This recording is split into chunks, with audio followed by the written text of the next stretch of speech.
It was supposed to be just another busy morning at the Louvre Museum in Paris. Visitors lining up to see world-famous artworks like the Mona Lisa and Venus de Milo. But around the same time, something very different was happening just across the courtyard. A daring theft that's now being called one of the biggest art heists in recent times. A high-stakes, movie-style heist pulled off in just 7 minutes. Today, let's break down how a group of thieves stole jewels worth over $100 million from the Louvre. Now, they did it, how they did it, who's been arrested, and what this means for one of the most secure museums on earth. Let's first start with what we know. 2 suspects have now been arrested, both in their 30s, both originally from the Saint-Denis, one of France's suburbs just outside Paris. Now, one was caught at Charles de Gaulle Airport, about to board a flight to Algeria, while the other was picked up later that night in the Paris region itself. Authorities say they're part of a 4-person gang believed to have carried out the daring theft, and both men were already known to the police. Now, one is a French national, the other holds dual French and Algerian citizenship.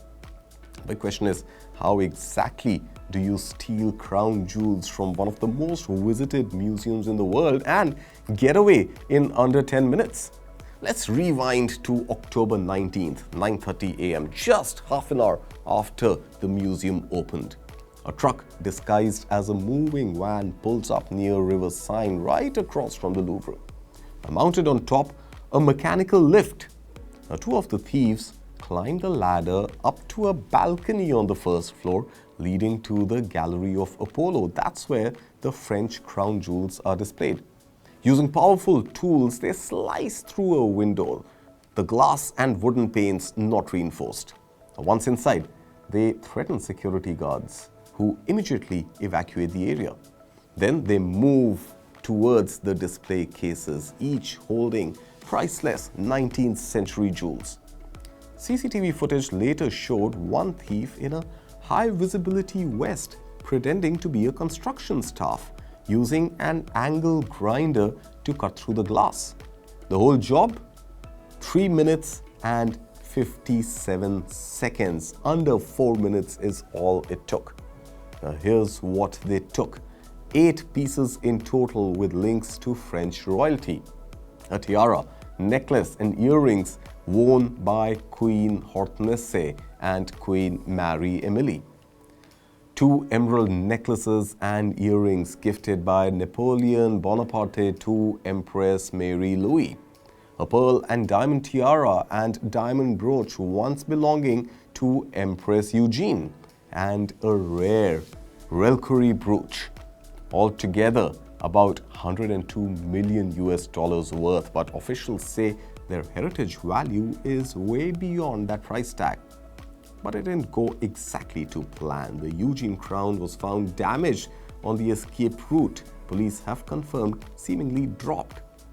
Now, the Gallery of Apollo, where all this happened, isn't just any room. It's lined with gilded ceilings, painted frescoes, and glass cases filled with centuries of French history. That's what makes this robbery not just bold, but symbolic. Now, cut back by 9:35, museum staff realized something was wrong.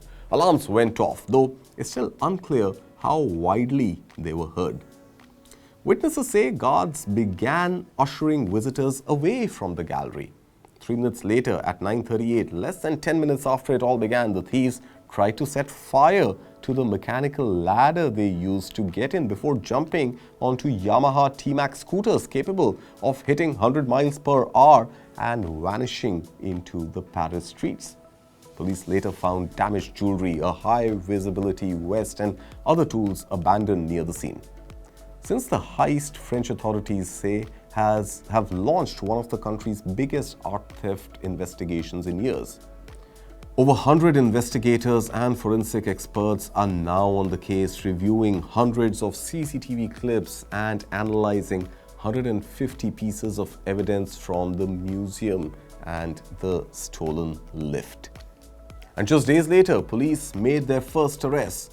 The Louvre's director, Laurence Descartes, spoke publicly 3 days after the theft.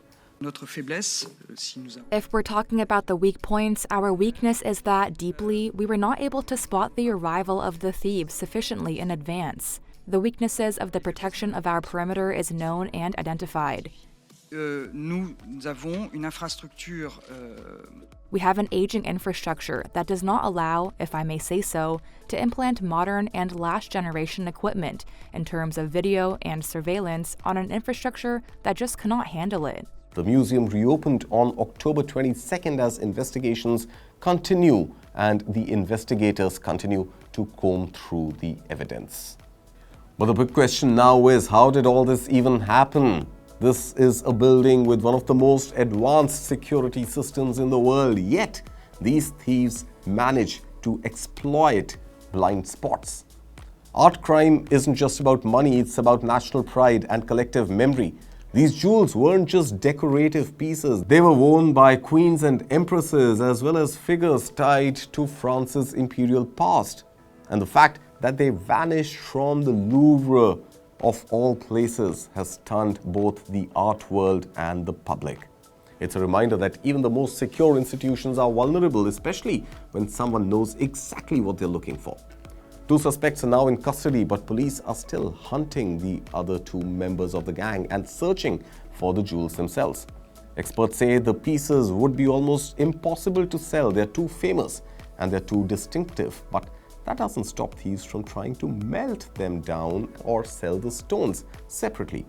The French government says the case could take months, if not years, to fully unravel. So from Hollywood-style planning to a 7-minute execution, the heist shows that even the world's greatest museum isn't untouchable. The question now, will those jewels ever make it back to their glass cases?